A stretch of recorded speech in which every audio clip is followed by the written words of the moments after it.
ये देख रहे हो, ये है एक बहुत बड़ी गन और चंद्र जी मुझे बता रहे हैं कि ये गन का वेट जो है 50 केजीज है।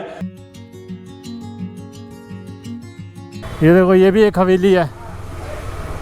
ये जितनी, ये देखो, ये भी एक हवेली है। हर जगह आपको यहाँ पर हवेली ही दिखती है। So hello everyone, how are you? This is Ankit and welcome back to the channel once again. So guys, सबसे पहले मैं आपको बता देता हूँ, हमारी एक सीरीज चल रही है जिसका नाम है एक्सप्लोरिंग राजस्थान और ये शायद एपिसोड नंबर 5 है।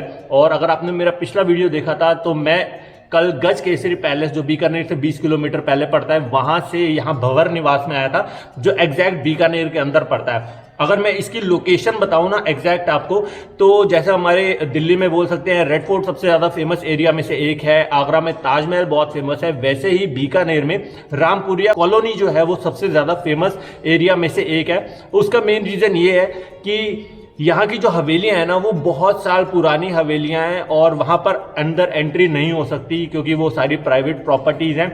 और कहते हैं कि वो जो हवेलीज है, जो उनका आर्किटेक्चर है ना, वो आज की डेट में नहीं बन सकता। और मैं उसी कॉलोनी में ही हूँ एक्चुअली। जितनी भी हवेलियां है ना यहाँ पर, उनमें से खाली एक यही हवेली है जहाँ पर आप स्टे कर सकते हो। यहाँ पर इसको एक होटल टाइप में पूरा कन्वर्ट कर दिया। बाकी हवेलियां जो है वो बिल्कुल बंद है, किसी की एंट्री नहीं हो सकती, आप अंदर भी नहीं देख सकते। तो आज का मेरा प्लान क्या है? आज का मेरा ये प्लान है कि आज मैं जा रहा हूँ थोड़ा सा बीकानेर को घूमने के लिए, एक्सप्लोर करने के लिए।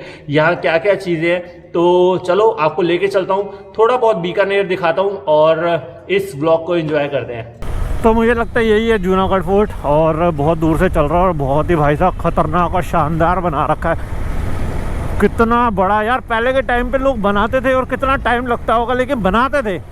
आज के टाइम पे तो पॉसिबल ही नहीं है भाई, पूरी ज़िंदगी भी निकल जाएगी तब भी नहीं बनेगा ऐसा। ये पहले क्या यार खतरनाक चीज़ें बना देते थे। ओके, सो अपनी हो रही है अब एंट्री यहाँ से।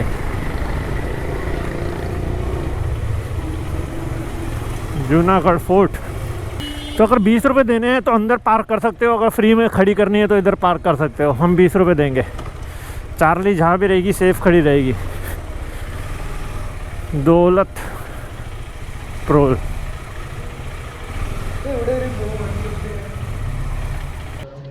सो गाइस, मैंने जूनागढ़ फोर्ट की एंट्री की टिकट ले ली है और इसके 80 रुपीज़ पे करने पड़ते हैं। और साथ में मुझे अभी पता लगा है कि आपको गाइड भी मिलता है, मतलब इसके अंदर 80 रुपीज़ में ना गाइड इंक्लूड होता है। और वो जब थोड़े से ग्रुप हो जाते हैं ना, 4 5 6 या मुझे पता नहीं कितने बंदों का ग्रुप हो जाता है, तो वो आपको लेके जाते हैं। वो भी अच्छा है कि आपको अंदर गाइड करने की स्पेशल ज़रूरत नहीं है। मुझे लगता है कर भी सकते हो अगर आपको एक प्राइवेट चाहिए तो। अगर देखते हैं साथ में अगर सब चलेंगे तो वैसा भी देख लेंगे। तो अभी थोड़ी देर वेट करने को बोला है, 10-15 मिनट, फिर उसके बाद सब जाएंगे। सो गाइस, अभी मैं आ चुका हूँ जूनागढ़ फोर्ट के अंदर। और जो मैंने आपको टिकट बताई थी ना, 80 रुपीज़ एंट्री टिकट होती है। एक्चुअली वो होती है आपके साथ जो एक गाइड ज़रूर साथ में चलता है अगर आपको उनका यूज़ करना है। बट मैं उनके साथ 50-60 मीटर ही गया, मेरे को तो समझ ही नहीं आया, इतने सारे लोग और वो सब भगा रहे थे। तो मैंने यहाँ पर एक प्राइवेट गाइड को हायर कर लिया। तो ये हैं अपने चंद्र जी। चंद्र जी नमस्ते कर रही है मेरी ऑडियंस। नमस्ते। हम्मा गनी कर रही है। हम्मा गनी सर। तो ये कर रही है। तो मैं एक और चीज़ बता दूं कि चंद्र जी ने मेरे को अभी बताया कि यहाँ पर मेरे को दिखाएंगे गन्स है अंदर, राजा और रानी का कमरा दिखाएंगे। मुझे कह रहे हैं कि अंदर एक फाइटर जेट भी है, मतलब फाइटर प्लेन जो है इंडिया का नंबर 1, जो सबसे पहले इंडिया बनने के बाद था ना, वो भी यहाँ पर दिखाएंगे। और भी बहुत सारी यूनिक चीज़ें हैं ना, दिखाएंगे। बिल्कुल दिखाएंगे। तो चले अभी अंदर देखने के लिए, तो चले। तो 16 जनरेशन ने अपना अपना योगदान दिया इस किले को बनाने के अंदर। 16 जनरेशंस ने? जी, क्या पीढ़ी बात दर पीढ़ी अपने हिसाब से, अपने सुविधा के हिसाब से इसको बनाते गए। ठीक है। तो 350 ईयर का समय लगा। किला 430 ईयर ओल्ड है। जूनागढ़ का पुराना नाम था चिंतामणि फोर्ट, भगवान गणेश जी के नाम पर रखा चिंतामणि। सो गाइस, अभी चंद्र जी ने मुझे कहा कि आप शीशे के पास अपना कैमरा लेके आइए, उन्हें कुछ दिखाना है। तो हाँ जी चंद्र जी, बताइए क्या दिखाना चाहते हैं? 1900 महाराजा सरदार सिंह जी की 3D पेंटिंग है। आप इस पेंटिंग को जिस भी एंगल से देखोगे तो ऐसा लगेगा किंग की आंखें आपको फॉलो कर रही है। बनाने वाले आर्टिस्ट फेमस थे, उनका नाम था A.H. मुलर। तो देखिए अंदर से क्वीन के बेडरूम कैसे होते थे, वाह, देखोगे तो आपको मालूम लगेगा। Very nice. तो ये है एक्चुअली रानियों का महल और रानियों का कमरा, बेसिकली बोलूँ तो क्वीन का बेडरूम है ये वाला। तो ये तब के ज़माने का ही बेड है या फिर क्या है कुछ? जी, तब का ही बेड है। बेड देखिए बिल्कुल हाइट छोटा इसलिए रखते थे कोई भी दुश्मन बेड के नीचे ना छुप पाए। और बेड के 4 पैर देखिए बहुत सुंदर हाथी दांत से बने हुए। ये हाथी के दांतों से बना हुआ है। और छत पर देखिए बहुत सुंदर पेंटिंग है। जिस लाख से अपनी चूड़ी बनती है उस लाख से बनी लाख की पेंटिंग है। और इसी का पार्ट है शीश महल जो कांच का बना हुआ है। ये तो है क्वीन का और वो होगा किंग का। किंग का कहाँ है? किंग का इसी के बाजू में किंग का है। तो हम वहाँ जा सकते हैं देखने के लिए? अभी चलेंगे वहाँ। अच्छा, ये किंग का बेड है? जी, किंग का बेडरूम आप जो देख रहे हो शीश महल है। हर किले में शीश महल बने होते हैं। शीश महल इसलिए क्योंकि इसकी दीवारें कांच की बनी हुई है और चारों तरफ, लेकिन बरसात का पानी जिससे से मिरर की चमक खत्म हो गई इसलिए मिरर चमकते नहीं है। ऐसा क्या कारण है कि ये शीशे का बनाया गया? कोई पर्टिकुलर कारण? शीशे का इसलिए बनाते थे क्योंकि शीशे में चमक ज्यादा होती थी। जब भी रोशनी दीपक जलाते तो मिरर ज्यादा चमकते, तो रोशनी ज्यादा होती, ज्यादा खूबसूरत लगता। उस समय इलेक्ट्रिसिटी नहीं थी। तो ये सब बना हुआ है, ये बेड जो भी बने हुए हैं, ये तब राजा का ही है या कुछ इसके अंदर चेंजेस करे गए हैं? चेंजेस सिर्फ एक बेडशीट है वो चेंज है, जैसे व्हाइट लगी हुई है। हाँ, बाकी बेड ओरिजिनल है। हाइट इस किंग के बेड की हाइट और लंबाई दोनों कम रखते थे। हाइट इसीलिए कम रखते थे कोई दुश्मन नीचे ना छुप सके। अच्छा, लंबाई कम इसलिए रखते थे जब भी किंग सोता घुटनों तक पैर बाहर रहते थे। अगर कोई दुश्मन किंग को बांध भी दे तो किंग अपना बचाव कर सके। क्या सोच हुआ करती थी देखो कि हर चीज से बचाव के लिए क्या सोचा जाता था, ये भी ठीक। हर राजा के जो खतरा सबसे ज्यादा किंग को था वो फैमिली मेंबर से था। जब रानी आदि होती तो एक से अधिक राजकुमार होते। जब भी नया युवराज घोषित करते तो हर युवराज के मन में होता मुझे राजा बनना है, तब वो षड्यंत्र रचते। तो जब नए नए राजा बनते तब सुरक्षा के लिए ऐसे पलंग के इस्तेमाल करते, तब ऐसे पलंग का इस्तेमाल करते थे। तो गाइस अभी एक बहुत अल्टीमेट सी चीज़ दिखी मुझे, और ये देख रहे हो ये है एक बहुत बड़ी गन। और चंद्र जी मुझे बता रहे हैं कि ये गन का वेट जो है 50 kg है और ये आम आदमी नहीं उठा सकता या नॉर्मल जानवर भी नहीं उठा सकता। तो इसके ये रखते थे एलिफेंट की पीठ के ऊपर, क्योंकि एक एलिफेंट ही ऐसा जानवर है जो इतना वेट अपने ऊपर कैरी कर सकता था। तो ये 50 kg की गन उसके ऊपर रखी जाती थी। मतलब इमेजिन कर सकते हो कितनी भारी गन उठा के हाथी के ऊपर रखना और चलाना। और आज तो छोटी छोटी गन भी इससे ज़्यादा काम करती है। एक और चीज़ दिखाता हूँ आपको, ये देखो, एक ये भी गन मुझे दिखा रहे हैं। और इसका कितना वेट बताया आपने मेरे को? 35 kg। तो ये है 35 kg की गन। और ये ऊँट के ऊपर रखी जाती थी, कैमल के ऊपर रखी जाती थी। तो ये कैमल के ऊपर रखी जाती थी। ज़्यादा इसके ऊपर लगा हाथ ना लगाए तो इसके ऊपर हाथ नहीं लगाएंगे। लेकिन यार बहुत ज़्यादा मेरे को देखते फैसिनेटिंग सा लगा। ये तो ठीक है, एक नॉर्मल सी मेरी हाइट होगी 5-7 के कम से कम होगी। लेकिन मैं दोबारा इसको दिखाऊंगा। इसकी कितनी हाइट होगी? 10-11 फीट, 10 फीट के आसपास होगा 10 इसका फीट का होगा। देखो मेरी हाइट इतनी है, अगर मैं भी इसको चलाना चाहूँ तो कैसे चलेगा? ये 11 फीट या 10 फीट की हाइट की गन। सो गाइस अभी एक और चीज़ मुझे दिखी, बाकी तो हर जगह दिख रहे हैं, दरवाजे दिख रहे हैं, पेंट दिख रहा है, हर चीज़ ऐसी चीज़ें दिख रही है। लेकिन चंद्र जी थोड़ा सा मेरे पास आइएगा तो मैं एक और आपको चीज़ दिखाता हूँ। यहाँ पर ये पड़ी हुई है मशीन गन। मुझे बता रहे हैं कि ये है मशीन गन पहले के ज़माने की। कितनी पुरानी गन है ये 1914 की मशीन गन है, मेड इन इंग्लैंड की बनी हुई। फर्स्ट वर्ल्ड वार के अंदर बीकानेर आर्मी ने यूज किया। फर्स्ट वर्ल्ड वार लड़ने के लिए बीकानेर आर्मी इजिप्ट गई, फिलिस्तीन गई, फ्रांस गई और चाइना गई थी। अच्छा, तब इन्होंने इसका यूज भी किया, तब इसका यूज हुआ है। अच्छा, इसके अंदर भी गोलियां मतलब कैसे कहाँ से? ऑटोमेटिक मशीन गन है जो अभी चलती है वैसी ये होती थी। बस इसका वेट मेरे को लग रहा होगा अच्छा खासा होगा। बिल्कुल होगा, है ना, बहुत ज्यादा वेट होगा। और एक और भी मेरे को चीज बताया, तो मैं एक और चीज आपको बताता हूँ। ये देखो, तो थोड़ा सा अंधेरा होगा, मैनेज कर लेना, थोड़ा सा पास आइएगा चंद्र जी। तो ये जो है ये है शॉटगन। और ये तो मुझे फिर भी उसके कंपैरेटिव या जितना भी अभी मैंने देखा है उसके कंपैरेटिव थोड़ी सी एडवांस लग रही है। पता नहीं क्यों, ये ज्यादा पुरानी है या फिर उसी के टाइम कैसा है? ये भी लगभग 150 ईयर ओल्ड गन्स है। अच्छा, तो 150 साल पुरानी ये भी गन्स है। लेकिन ये फिर भी थोड़ा बहुत मुझे देखने में एडवांस लग रहा है। जितना वो देख रहा हूँ 50-50 kg की गन देख रहा हूँ। तो गाइस ये आप देख रहे हो, ये एक मुझे रूम बताया गया है कि ये महाराजा जी का ना एक हॉल होता था। तो मेरे को यहाँ चीज़ें तो बहुत सारी यूनिक है, लेकिन जो मुझे बहुत ज़्यादा फैसिनेट कर रही है ना वो चीज़ है। आओ मैं आपको दिखाता हूँ। और बाकी जो भी इन्फॉर्मेशन होगी वो चंद्र जी से ले लेंगे हम। तो ये जो है ये होते थे जब वो लड़ाई के लिए जाते थे। और नहीं, बता दो फिर मेरे को। ये महाराजा का कोट है। जब राजा सिंहासन पर बैठते थे तब पहन के बैठते थे, क्योंकि सूर्यवंशी था इसलिए सूर्य का निशान लगा हुआ, गोल्ड का ऊपर वर्क किया हुआ। थोड़ा पास से दिखा दो इनको। तो ये राजा जी के कोट हुआ करता था, है ना, सूर्य का निशान भी बना हुआ है इसके ऊपर। और यहाँ पर ये इनके भाले और सब कुछ है। ये जब युद्ध करने जाते थे तब पहन के जाते। तो ये तो वही है, तो सबको पता है। ओह भाई साहब, मेन चीज़ ये होती थी कोई भी राजा जो भी जितने भी आप देखोगे ना हमेशा नॉर्मल कपड़े नहीं पहन के जाते थे। इनके ऊपर ऐसा कुछ हुआ करता था। और इनका वेट कहते हैं कुछ पता नहीं बहुत केजीज में होता है, जितना इंसान का वेट होता है, कहीं कहीं बार इतना वेट होता है और उससे भी ज़्यादा वेट होता है, ताकि अगर इसके ऊपर कोई तलवार लगे या कुछ लगे तो राजा को एटलीस्ट कुछ ना, ऊपर से लेकर नीचे तक राजा जो होते थे पूरे हमेशा ऊपर से नीचे कवर्ड होते थे। और ये जो है ये सारे मुझे लग रहा है उनके हथियार हुआ करते थे, पर ये राजा के हथियार हुआ करते थे या नहीं, एक्चुअली जैसे आप ये देखा चेन मेल है, चेन मेल पहनने के बाद में अगर कहीं खुजली आती तो छोटा लोहे का हैंड है खुजलाने के लिए। अच्छा, ये हैंडल दे रखा है खुजलाने के जी, लिए। दुश्मन की सेना जब चेन मेल पहन के और ऐसे आर्मर पहन के आती तो उनको मारना आसान नहीं था। उनके हेलमेट तोड़ने के लिए, जैसे हनुमान जी गदा रखते थे वैसी गदा होती थी हेलमेट तोड़ने के लिए। अच्छा, अब मेरे को समझ आया, ये एक्चुअली जो राजा है किसी का हेलमेट तोड़ने के लिए मेन चीज ये होती थी, इससे तोड़ा जाता था। हेलमेट। इसके अलावा बहुत मुश्किल है, देखो जैसे हनुमान जी का गदा होता है कहते हैं। और इसमें भी आप देखोगे एक बड़ी गदा है, ये एलिफेंट का वध करने के लिए। ये एलिफेंट का वध करने के लिए है। जी।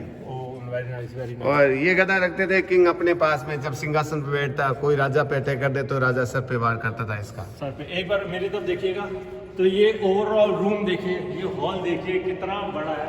और वाह, मतलब हमें कितने लकी है कि हमें आज भी चीज़ें देखने को मिल रही हैं। और वर्क तो मैं क्या ही बताऊँ आपको, जो यहाँ पर दीवारों पे वर्क हो रखा है ना, वो भी अल्टीमेट सा वर्क हो रखा है। देखो यहाँ पर चूहा बना रखा है, यहाँ पर बिल्ली बना रखी है, शेर बना रखा है, और ये जितना भी मुझे लगता है तब के टाइम पे हाथों का ही वर्क होता था। बिल्कुल सारा हैंडवर्क है, ये सारा रेड सैंड handwork स्टोन है। पे। और फिर मैं बता दूं, मैंने शायद बताया, इसको पूरे को बनाने में 350 साल लग गए। और ये कॉन्टिन्यूस नहीं चलता 350 साल, ये थोड़ा टाइम चलता है। जब राजा चेंज हो जाता है तो फिर वो अपने हिसाब से कुछ परिवर्तन करता, उसको एक चीज़ अच्छी नहीं लग रही वो चेंज करवाता था। तो ये पूरा करते करते ना इसको पूरे 350 साल लग गए, पूरा महल ये जो अभी खड़ा है ना उसको पूरा बनाने में। तो ये है हमारी हिस्ट्री। तो गाइस अभी मुझे लगा था एक्चुअली कि वही वाला रूम होगा और मैं बहुत ज़्यादा एक्साइटेड हो रहा था, लेकिन भाई यहाँ तो मेरे देख के होश उड़ गए, एक्चुअली होश उड़ गए। एक बार मेरे को थोड़ा घुमा देना, एक बार थोड़ा सा ऐसे 360 घूम जाना, एक बार ऐसे घुमाओ। देखो भाई साहब, जहाँ मेरे को छोड़ो, मेरे को मत देखना, जितना भी देखोगे ना चंद्र जी, जहाँ जहाँ देखोगे आपको सिर्फ और सिर्फ यहाँ पर गन दिखेगी। चंद्र जी पास आइए, पास आइए।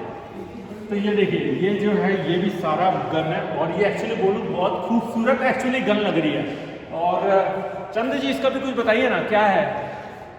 इस एक रूम के अंदर जितनी भी तरह की गन्स होती थी 17 सेंचुरी से लेकर 19 सेंचुरी तक सारी डिस्प्ले की हुई है। जैसे आप देखोगे इधर से आपने गन देखना शुरू किया तो ये बहुत सुंदर पुरानी गन्स है। उसके बाद में इधर देखिए आप, ये भी बहुत पुरानी। और यहाँ पर भी ये तो चलो ठीक, ये भी गन्स पड़ी है इधर। इसके अंदर एक 12 फीट लॉन्ग गन है, लॉन्ग रेंज के लिए। जो ये फर्स्ट गन है कॉर्नर में रखी हुई, आप देखिए यहाँ से यहाँ तक 12 फीट घेराबंदी गन कहलाती है। जो किले पर बुर्ज बने होते हैं उसके ऊपर एक स्ट्रक्चर बनता था, उस पर यूज होती थी उस जमाने की स्नाइपर गन्स है। अभी प्रांत है पाकिस्तान का सिंध, ये सिंध की बंदी हुई बंदूकें हैं। बट पर देखिए बहुत सुंदर हाथी दांत का वर्क। अच्छा, ये जो वर्क होता था ये पाकिस्तान की साइड से ज़्यादा हुआ करता था। आज भी आइवरी का वर्क जो होता है फेमस, वो वर्ल्ड में सिंध में होता है। सिंध अभी पाकिस्तान का प्रांत पाकिस्तान में ही होता है। तो जो भी पाकिस्तान से देख रहे हैं तो ये देखो आपकी कंट्री में ये हुआ करता था। और मतलब पहले तो वो ऑब्वियसली भारत पहले रियासत थी तो सबसे ज्यादा इनका सिंध। आज भी अगर मैं बात करूँ पाकिस्तान की तो आज भी ये वाला काम सबसे ज़्यादा कहते हैं सिंध में ही होता है। और इसकी शेप देख रहे हो, यहाँ से आके ये सी शेप में हो रहा है, इसका शेप बाकियों सबसे शेप अलग है। ऐसा क्यों, इसका क्या कारण है? इसमें थोड़ा बैक साइड कम करती थी गन, क्योंकि पावर होता था वो साइड में हो जाता था। अच्छा, इसलिए मूव नहीं करती इतनी। तो ये देख रहे हो कितना है। और ये अगर आज भी चलाना चाहे गन पाउडर डाल के तो चलेगी क्या? ये देखिए आपके पीछे फायर प्लेस है, लकड़ी जलाने के लिए, उस जमाने का मेटल का बना हुआ है। ये अच्छा, ये तो बताओ मेरे को, अगर आज भी मैं इसके अंदर ये गन पाउडर डालूं तो चलेगा क्या? गन्स अभी चलती नहीं है, खराब हो गई होगी। जी। गन्स तो ये है यहाँ पर फायर प्लेस, लकड़ी जलाने के लिए। सो गाइस अभी मैं एक ऐसे रूम में आया हूँ जहाँ पर मुझे बताया गया है कि ये जो आपको मेरे पीछे दिख रहा है ये एक्चुअली फाइटर प्लेन, और ये चलता फिरता फाइटर प्लेन एक टाइम पे हुआ करता था। जब फर्स्ट वर्ल्ड वॉर हुई थी, जैसे चंद्र जी ने बताया फर्स्ट वर्ल्ड वॉर हुई थी ना, तो उसके बाद यहाँ के जो राजा थे ना वो एक्चुअली उन्होंने वर्ल्ड वॉर में ब्रिटिशर्स का साथ दिया था। तो वो खुश होने के बाद ब्रिटिशर्स ने 2 ऐसे फाइटर प्लेन जो थे, इस फाइटर प्लेन का नाम है DH-9DE, और ये 2 फाइटर प्लेन राजा को गिफ्ट कर दिए थे। और जो फाइटर प्लेन था ना एक्चुअली चलने फिरने की हालत में नहीं थे, बिल्कुल मतलब उनके पुर्जे जो भी थे वो ख़राब हो चुके थे, बट 2 दिए थे। अब यहाँ पर ये एक थोड़ा सा ट्विस्ट था, जब इंडिया बन गया 1947 के बाद इंडिया प्रॉपर बन गया, तो इंडियन गवर्नमेंट और ये जिनको राजा को ये मिला था ना, तो उनके अंदर एक कॉन्फ्लिक्ट हो गया। इंडियन गवर्नमेंट ने कहा कि आप ऐसा फाइटर प्लेन नहीं रख सकते, तो ये बात गई सुप्रीम कोर्ट तक, और सुप्रीम कोर्ट में जाने के बाद जो फैसला था यहाँ के राजा के हक में आ गया था, और राजा के हक में आने के बाद जो 2 फाइटर प्लेन थे उनके जो जो पार्ट्स ख़राब थे ना, उनको अलग अलग पार्ट्स को जोड़ के एक फाइटर प्लेन जो था उसको वर्किंग कंडीशन में बना दिया गया था। तो उनमें से एक ये है। और एक और चीज़ मैं आपको बताऊं, जो इसके आपको व्हील्स दिख रहे हैं ना, ये व्हील्स अब चेंज कर दिए गए हैं। एक्चुअली जो व्हील थे वो बिल्कुल अब यार वॉर्न आउट हो गए, ख़राब हो गए थे, तो ये बस व्हील चेंज कर दिए। और ये एक्चुअली कहते हैं फर्स्ट वर्ल्ड वॉर का पहला, कह सकते हैं इंडिया का ये फाइटर प्लेन था, जो यहीं पर ही है अभी, और कहीं पर आपको ऐसा फाइटर प्लेन देखने को नहीं मिलेगा।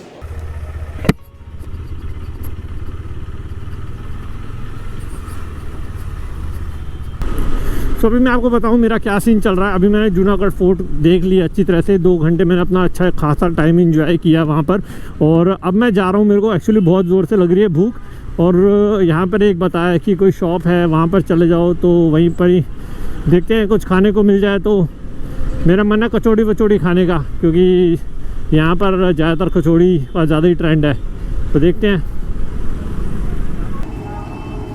तो जैसे मेरे को लोगों ने रिकमेंड किया था कि यहाँ पर आके कचौड़ी ज़रूर ऑर्डर करना, तो कचौड़ी खा रहा हूँ। वर्थ है, ओनली 20 रुपीज़। मुझे लगा था छोटी छोटी होती है ना हमारे वहाँ कचौड़ियाँ होती होंगी वैसी होगी, पर ऐसा नहीं है। ये मुझे डाउट था कचौड़ी कैसी होती है। मुझे लगा कचौड़ी के साथ ना हमारे वहाँ पर क्या होता है, सब्ज़ी भी मिलती है, आलू की सब्ज़ी ऐसा कुछ होता है, और बहुत अच्छी है। 20 रुपीज़। मेरे को लगता है मेरा एक से ही पेट भर जाएगा, बट मैं इस समय दोनों खाऊँगा, डेफिनेटली दोनों खाऊँगा। आलू प्याज सब कुछ भरा हुआ है इसके अंदर, if I am not wrong, मुझे तो लग रहा है। टेस्ट तो उसी का ही आ रहा है, स्टफिंग काफ़ी कर रखी है। तो इसको खा के निकलते हैं यहाँ से, और फिर देखते हैं जो भी प्लान होगा, जैसा भी होगा आगे डिसाइड करूँगा। अभी कुछ फाइनल नहीं है। मुझे लगा था एक्चुअली कि मेन रोड पे ही ऐसी कुछ हवेलियाँ होंगी, बट ऐसा नहीं है यार। यहाँ तो हर जगह मतलब थोड़ा नया कंस्ट्रक्शन दिखा है, नो डाउट, लेकिन ज़्यादातर सारा यहाँ पर वही है यार, सारा का सारा वो हवेलियाँ ही है। ये देखो, ये देखो, ये भी एक हवेली है। ये जितनी, ये देखो, ये भी एक हवेली है। हर जगह आपको यहाँ पर हवेली ही दिखती है। ये कोई बाज़ार आ गया। पूछ के जा रहा हूँ गूगल आंटी। तो यहाँ एक्चुअली जैन टेम्पल ना बहुत सारे हैं, कह रहे हैं। कौन सा, तो मैं सबको बता रहा हूँ जो यहाँ पर कोई स्पेशलिटी है उसके, कि घी से बना है कुछ। तो कहता अच्छा वो, नहीं तो गूगल आंटी भी कंफ्यूज है कौन सा जैन टेम्पल। पीछे कोई बता रही है, पर लोग बता रहे हैं पीछे नहीं है। कंफर्म कर लेता हूँ।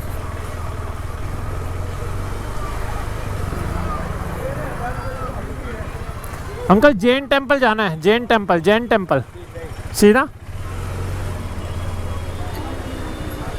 गूगल आंटी तो भाई साहब गूगल आंटी है, ऐसे ऐसे गलियों से लेके आई है ना, लिमिट पार करवा दी है। वैसे ही वेज अपना आ चुका है, जैन टेम्पल आ चुका है। आगे वाला ये मुझे पूछना पड़ेगा कहीं ना कहीं। अच्छा, ये वही वाला टेम्पल है जो कहते हैं कि इसकी नींव में 40,000 किलो घी डाला हुआ है, वही फाउंड वही है ना। ये मई जून का जो महीना आता है ना, उसमें कभी कभी इसके फर्श के ऊपर चिकनाहट जाती है। मई जून के महीने में, आज की डेट में भी आती है। हाँ आती है आज के डेट। तो ये कितना पुराना है? ये 550 से 800 साल पुराना। कितना? 500 से ऊपर का। 500 साल पुराना टेम्पल है। सो गाइस, सबसे पहले मैं आपको बता देता हूँ, मैं आ चुका हूँ उस समय जैन टेम्पल में। और जब आप बीकानेर आते हो ना, तो ये भी एक बहुत फेमस सी जगह है। जब भी आप किसी से पूछोगे ना 2-3 स्पॉट्स बताओ, तो उसमें इसका भी नाम ज़रूर मतलब लोग रिकमेंड करेंगे, और मुझे भी काफ़ी लोगों ने रिकमेंड किया। एक्चुअली यहाँ पर आने के लिए ना, जब भी आप किसी से पूछोगे कि जैन टेम्पल, तो एक्चुअली यहाँ पर बहुत सारे जैन टेम्पल्स हैं। तो यहाँ की एक स्पेशलिटी, आप एक चीज़ बोलनी पड़ेगी आपको, कि एक ऐसा टेम्पल जिसका जो फाउंडेशन है ना, वो घी से बनाओ। यस, अगर आप ये चीज़ बोलोगे तो ही लोग आपको ये बताएंगे, नहीं तो गूगल आंटी भी आपको भटकाती रहेगी। एक्चुअली इसकी स्टोरी यही थी कि इसकी जो फाउंडेशन है ना, जो इसके राजा थे जिन्होंने ये बनवाया था टेम्पल, तो उन्होंने 40,000 टन घी डाला था इसके फाउंडेशन में इसको खड़ा करने के लिए। और ये एक हिस्ट्री है, मतलब ये ऐसा कभी ना कभी हुआ है ना कभी पता नहीं आगे होगा भी नहीं होगा। इसकी एक छोटी सी स्टोरी थी जो मुझे बताई गई थी। इसका एक्चुअली ऐसा हुआ था कि जब राजा था तो राजा की शायद किसी खाने के अंदर देसी घी के अंदर एक छोटी सी मक्खी आ गई थी, तो उसने उस मक्खी को हटा के फेंक दिया और वो घी यूज़ कर लिया। तो उनके जो सेवक थे उनकी बात उनको सुनाई दे गई, तो वो बात कर रहे थे कि हमारे राजा कितने कंजूस हैं, उन्होंने मक्खी हटा के उस घी को यूज़ कर लिया, इससे अच्छा वो नया घी मंगा लेते। तो ये बात राजा को पता जब लगी ना तो वो थोड़ा सा नाराज़ हुए और उन्होंने कहा मैं कंजूस नहीं हूँ। उन्होंने क्या किया, उन्होंने 40,000 टन देसी घी, देसी था या घी था वो मुझे श्योर नहीं है, पूरा इसके फाउंडेशन में डाला। और अभी भैया मुझे बाहर मिले थे, वो भी मुझे बता रहे थे कि आज भी मई जून जुलाई के एकदम गर्मी का जब पीक होता है ना तो नीचे से ना आपको ना थोड़ा चिकनाहट आती है, मतलब सरफेस के ऊपर। तो इतना मतलब घी इमेजिन कर सकते हो कि आज की रेट में भी मतलब घी की परत आती है। 500 साल हो चुके हैं टेम्पल को बने हुए। और एक और कारण आपको बताता हूँ कि ये टेम्पल इतना फेमस क्यों हुआ है। एक्चुअली क्या होता है जैन कम्युनिटी में, ये मुझे बताया गया है, मैं श्योर नहीं हूँ इस चीज़ को लेकर कि जैन कम्युनिटी में क्या होता है, पेंटिंग अच्छा नहीं माना जाता, शुभ नहीं माना जाता या करते नहीं है। लेकिन ये एक लौता टेम्पल है, जैन टेम्पल है। आप किसी भी टेम्पल में देख लो ऐसा नहीं होता, बट ये एक लौता ऐसा टेम्पल है जिसमें पेंटिंग यूज़ करी गई है। और तब के टाइम पे जब भी कोई भी राजा आया था ना तो उसने बहुत इसकी सेफ्टी के ऊपर बहुत खर्चा भी किया था ताकि कोई बाहर का आके इसको तोड़ ना दे। मतलब ये एक अनोखा ऐसा मंदिर है जिसमें पेंटिंग यूज़ करी हुई है, आप स्क्रीन पे देख भी रहोगे सारी पेंटिंग है। और इसका जो वर्क है ना वो भी बहुत यूनिक है। सारे जैन टेम्पल सुंदर होते हैं नो डाउट, लेकिन इसमें यूनिकनेस यही है कि ये सारी पेंटिंग कर रखी है इसके अंदर। सो गाइस अभी मैं टाइम बताऊं, इस समय टाइम हो चुका है 8:30। मैं लगभग 7 साढ़े 7 बजे तक रूम में आ गया था और मेरी ये पोजीशन है ना ये स्टिल होने वाली है। उसका रीज़न बताऊं, ये ऐसे लाइट आएगी तो मैं स्टिल रहने वाला हूँ। चारों तरफ रूम में ऐसे ही है, मतलब मैं अगर ऐसे एंगल करके बैठ के बात करता हूँ। एनीवेज आई नो, अब आप ये प्राइस जानना चाहते हो इस रूम का मैंने क्या प्राइस पे किया, तो मैं आपको बता देता हूँ। इस रूम का एक्चुअली प्राइस था 8,000 रुपीज़ पर नाइट। और जब मैं गज केसरी में था तो वहाँ मेरी बात हुई थी, तो मैंने उन्हें बोला था ये मेरे लिए बजट थोड़ा सा ज़्यादा हो जाएगा। तो उन्होंने कहा था कोई बात नहीं, एक आप काम करो, अभी हमारे 1-2 दिन रूम खाली है, तो एक आप जाओ वहाँ पर और आप 2 नाइट स्टे कर लेना, पर 8,000 रुपीज़ ही आपको लगेगा। तो मुझे लगा ये भी बेटर है, 4,000 रुपीज़ पर नाइट हो रहा है। वैसे 4,000 नहीं है, यहाँ की स्टार्टिंग प्राइस 6,000 रुपीज़ का रूम है, फिर 8,000 का, फिर 14,000 रुपीज़ का। यहाँ की सबसे ज़्यादा स्पेशलिटी यहाँ की ये है कि यहाँ पर खाली 14 रूम है, 14 और 14 के 14 डिफरेंट है। सारे रूम्स ही अलग है, कलर अलग है, पेंट अलग है, डिज़ाइन अलग है, बेड अलग है। मतलब आप एक रूम में जाके, कई बार होटल में होता है ना, हवेली में पता नहीं, होटल में तो ये होता है सब एक जैसे होंगे, थोड़ा बहुत डिफरेंस होगा, तो यहाँ ऐसा नहीं है, यहाँ सब कुछ ही डिफरेंट है। और यहाँ का मेरा भी एक्सपीरियंस बहुत अच्छा था। और अब खाना मेरा आ चुका है, खाना वही है जो रेगुलर मैं खा ही रहा हूँ अभी, दाल रोटी सब्जी वही मंगाया है। और मुझे लगता है व्लॉग बहुत बड़ा हो गया है, तो ये व्लॉग यहीं एंड करते हैं। कल मैं निकल रहा हूँ बीकानेर से अपनी नेक्स्ट डेस्टिनेशन के लिए। कहाँ निकल रहा हूँ उसके लिए आपको नेक्स्ट व्लॉग देखना पड़ेगा। आई होप आपको ये वीडियोस पसंद आ रहे हैं, तो आपको पता है क्या करना है। चैनल पर नए हो तो सब्सक्राइब करना मत भूलना, और हाँ इंस्टाग्राम पर फॉलो करना भी मत भूलना। तो चलो गाइस, अब मैं मिलूंगा आपसे next ride way, next blog में। Till then ride hard, ride safe. This is me dream chaser signing off from Bikaner. Bye bye.